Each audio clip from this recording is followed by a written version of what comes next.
Hello student, I am Anil और आज हम लोग डिस्कस करेंगे class 12 chapter solution topic colligative properties.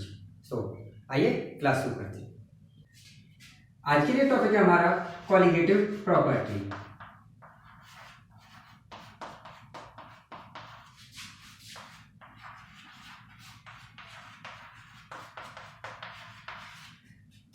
Colligative property actual में हम लोग अगर डिफाइन करें तो डिफाइन करने से पहले फर्स्ट हम लोग एक एग्जांपल के थ्रू थोड़ा सा क्लियर करेंगे।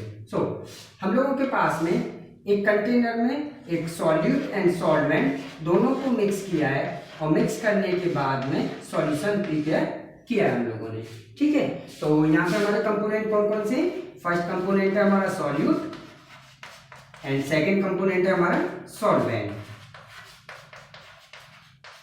नाउ इस पर्टिकुलर सॉल्यूशन की वो प्रॉपर्टीज जो कि डिपेंड होंगी किसके ऊपर? कंसंट्रेशन ऑफ सॉल्यूट के ऊपर। सॉल्यूट का अमाउंट आप कितना यूज कर रहे हैं, वो प्रॉपर्टीज जो कि इसके कंसंट्रेशन के ऊपर डिपेंड होंगी उन्हें बोलते हैं कॉलिगेटिव प्रॉपर्टीज। डेफिनेशन वाइज बात करें हम लोग तो the properties of solution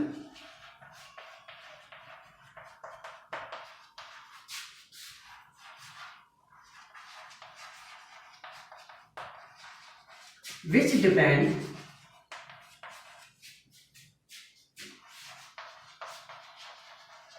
upon number of particles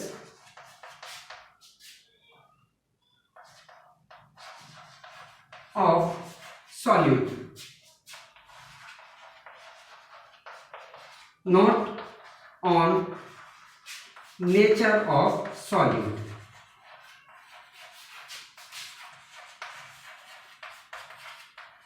means वो प्रॉपर्टी जो कि आपके इस फैक्ट के ऊपर डिपेंड करेंगी कि आपने सॉल्यूट का अमाउंट कितना यूज किया है सॉल्यूशन प्रिपेयर करने में, न कि इस फैक्ट के ऊपर डिपेंड करेंगी कि आपने जो सॉल्यूट लिया है वो कौन से टाइप का लिया है, मीन्स सॉल्यूट की नेचर क्या है। तो the properties which depend upon number of particles of solute is called colligative properties. Colligative property की हम लोग बात करें तो 12th क्लास में अकॉर्डिंग टू सीबीएसई हम लोगों को 4 प्रॉपर्टीज होती हैं जो डिस्कस करनी होती हैं। फर्स्ट है आपके लिए relative lowering in vapour pressure.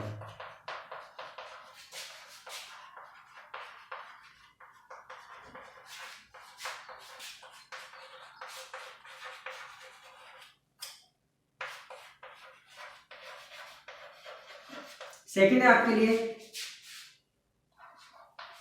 Depression in freezing point.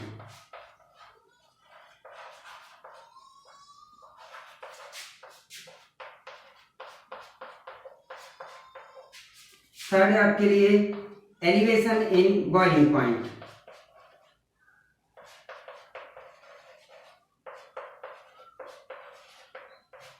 And finally fourth property आपके लिए ऑस्मोटिक प्रेशर।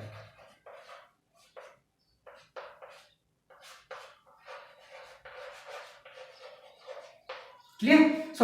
फर्स्ट लेक्चर में, आज के लेक्चर में हम लोग डिस्कस करने वाले हैं relative lowering in vapour pressure. Relative lowering vapour pressure discuss करेंगे और इसके बेसिस पे हम लोग एक एग्जांपल भी सॉल्व करेंगे। क्लियर? फर्स्ट कॉलिगेटिव प्रॉपर्टीज है हमारे लिए relative lowering in vapour pressure.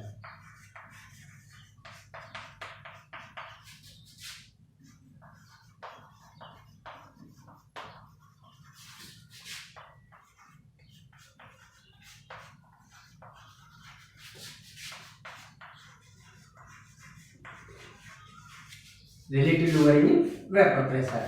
Before we discuss relative lowering in vapor pressure, first हम लोग क्लियर करते हैं कि relative lowering in vapor pressure actual में होता क्या है। तो इसके लिए सबसे पहले हम लोग एक अपने लिए एक सॉल्यूशन प्रिपेयर करते हैं और सॉल्यूशन में हम लोग जो यूज कर रहे हैं वो यूज कर रहे हैं एक सॉल्वेंट और एक non volatile solute. Word clear रखिएगा।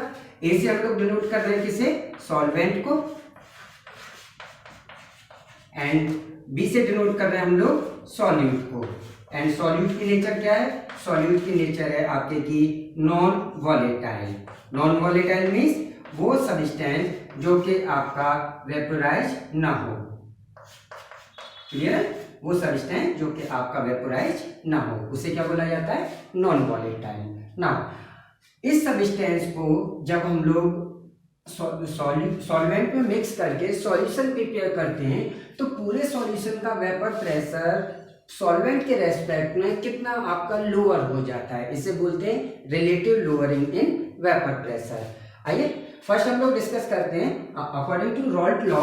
यहाँ पे जो आपका सॉल्वेंट है और जो आपका सॉल्यूट है एक्चुअल में उसका वेपर प्रेशर आएगा कितना। सो ये हम लोग डिस्कस कर चुके हैं प्रीवियस लेक्चर में। Vapour pressure of partial vapour pressure of solvent equal to vapour pressure of solvent in pure state multiply by its mole fraction. Second, partial vapour pressure of solute equal to vapour pressure in pure state of solute multiply by its mole fraction.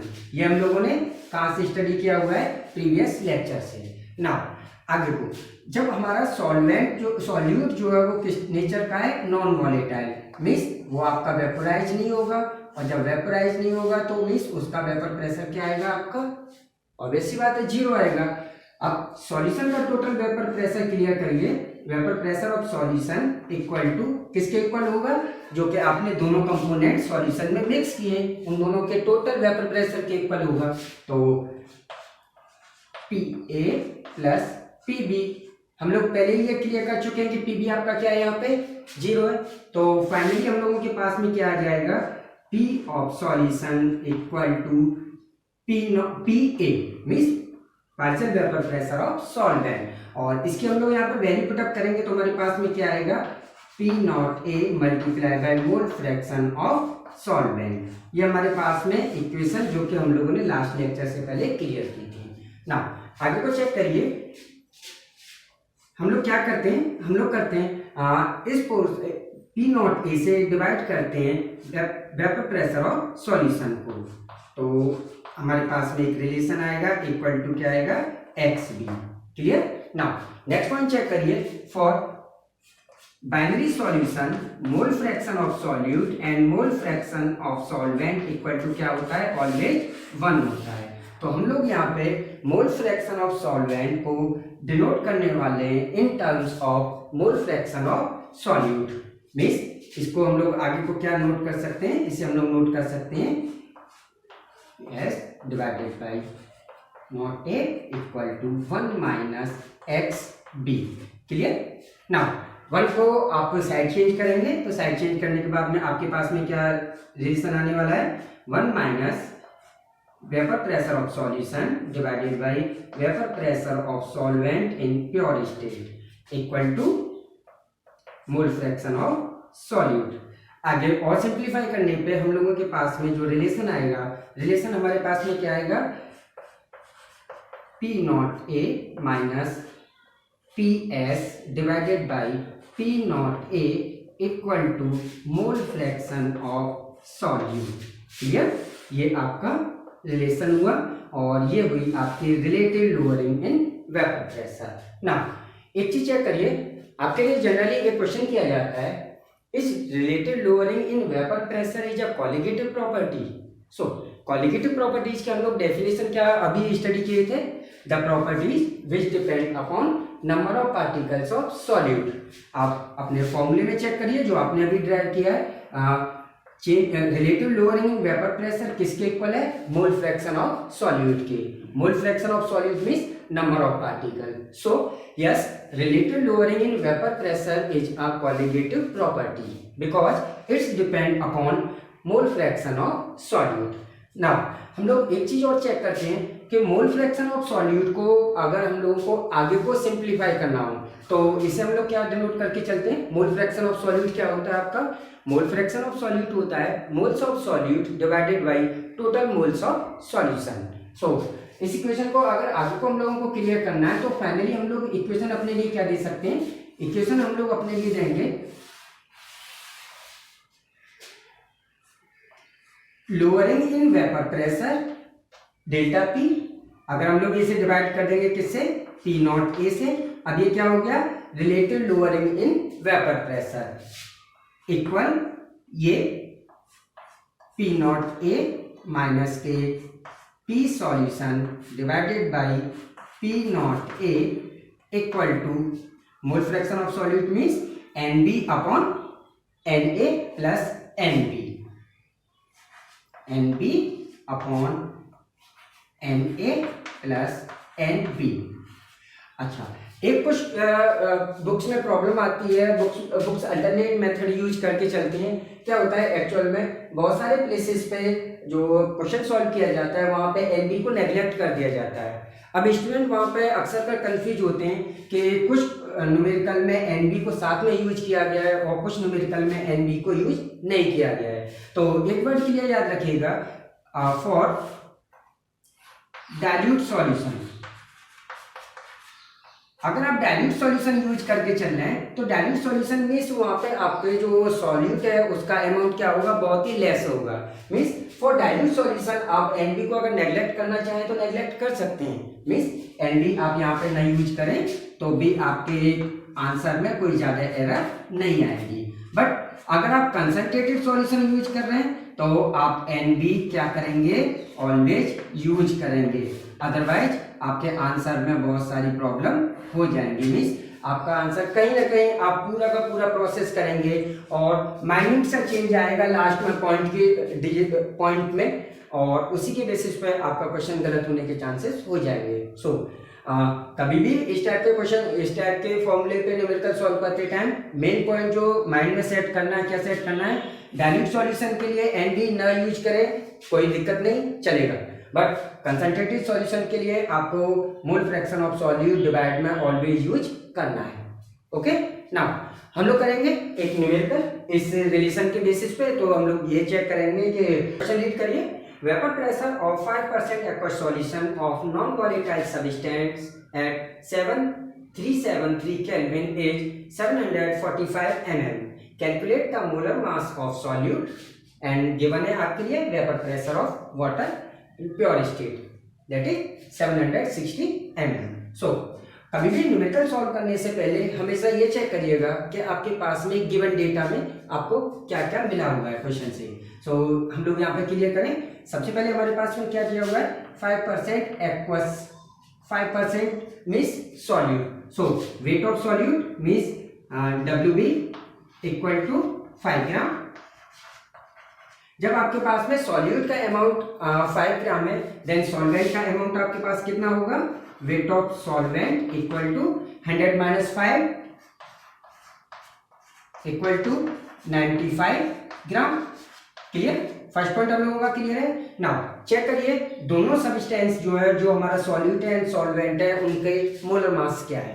तो सबसे पहले अगर हम लोग solute की बात करें, solute का मोलर मास हमें फाइंड आउट करना है, तो हम लोग यहाँ पे क्या नोट करेंगे, MB equal to find out, ये हमारा क्वेश्चन है। एंड MA वाटर है, तो वाटर का molar mass 18 gram, 18। Okay, now हम लोगों के पास में एक और vapour pressure of solvent that is PA0 equal to 760 mm। And finally एक और डेटा हमारे पास में दैट इज 745 mm। ये क्या है, ये है आपका vapour pressure of solution equal to 740 mm। अक्सर कर बहुत सारे स्टूडेंट यहाँ पे कंफ्यूज होते हैं कि यहाँ पे टेम्परेचर आपके लिए क्यों गिवन है, टेम्परेचर का कोई ना कोई यूज होगा। तो क्लियर रखिएगा, टेम्परेचर सिर्फ आपको कंडीशन सेट करने के लिए, टेम्परेचर का पूरे के पूरे न्यूमेरिकल में कोई भी यूज नहीं है। अपना पॉइंट नोट करते हैं, फॉर्मूला P0 माइनस के PS upon P0 A equal to. अब एक बार के लिए सॉल्यूशन चेक करिए, तो सॉल्यूशन आपके पास किस टाइप का है, 5% एक्वस मीन्स डाइल्यूट सॉल्यूशन है। तो हम लोग इसे क्या डिनोट कर सकते हैं, हम लोग इसे डिनोट कर सकते हैं NB upon NA। Now NB upon NA को और क्लैरिफाई करेंगे तो हमारे पास में क्या आएगा, WB मोल्स आप इसी तरीके से निकालते हैं, weight of substance divided by molar mass of substance, and for Na WA upon MA। Clear, जब आप क्रॉस मल्टीप्लाई करेंगे तो फाइनली आपके पास में ये इक्वेशन क्या आ जाएगी, ये इक्वेशन आपके पास में आ जाएगी P0 माइनस के P S divided by P not A equal to आपस में मल्टीप्लाई और ये आपस में multiply equal to W B and multiply by M A divided by M B and multiply by W B. Clear? चलिए value put करते हैं, value put करते हैं तो पी ए नॉट आपका कितना है 760 minus 745 divided by 760 equal to W B weight of solute कितना है आपके पास 5 gram multiply by molar mass of solvent 18 divided by molar mass of solute आपको फाइंड आउट करना है and multiply by weight of solvent कितना आपके पास 95। Okay सुना इस क्वेश्चन को जब आप सॉल्व करेंगे तो सॉल्व करने के बाद में आपके पास फाइनली क्या आने वाला है, फाइनली एम बी चेक करेंगे हम लोग। तो M B equal to 5 multiply by 18 multiply by 760 divided by, इसे सब्ट्रैक्ट करेंगे, सब्ट्रैक्ट करने के बाद हमारे पास यहाँ से क्या वैल्यू मिलने वाली है 15 एंड मल्टीप्लाई बाई 95। क्लियर? और यहाँ से आप लोग जो चेक करेंगे तो एम बी जब आप कैलकुलेट करेंगे तो कैलकुलेट करने के बाद फाइनली आपके पास जो वैल्यू आएगी 48 ग्राम पर मोल। एक वर्ड और क्लियर रखिएगा, ऑलवेज यूज यूनिट। अगर आप यूनिट यूज नहीं करते हैं तो एग्जामिनर के पास फुली चांस होता है कि वो आपके एटलीस्ट 0.5 मार्क आपके रिड्यूस कर सकते हैं। तो कभी भी जब हम लोगों ने क्वेश्चन पूरा सॉल्व किया है तो हम लोग अपने मार्क जो है वो कम नहीं होने देंगे। हमेशा क्वेश्चन का जब भी आंसर नोट करेंगे आंसर के साथ में यूनिट कंफर्म नोट करेंगे। क्लियर? सो नाउ अब आपके लिए कुछ होमवर्क, ये आपके लिए 3 क्वेश्चन है एनसीईआरटी एक्सरसाइज से, क्वेश्चन नंबर 2.16, 2.17 एंड 2.18। तीनों क्वेश्चन आपके relative lower hanging vapour pressure के कंसेप्ट पर है। आप आराम से सॉल्व करिए, आपके क्वेश्चन पक्का सॉल्व हो जाएंगे। मिलेंगे नेक्स्ट लेक्चर में, तब तक के लिए गुड बाय, पढ़ते रहिए। Thank you.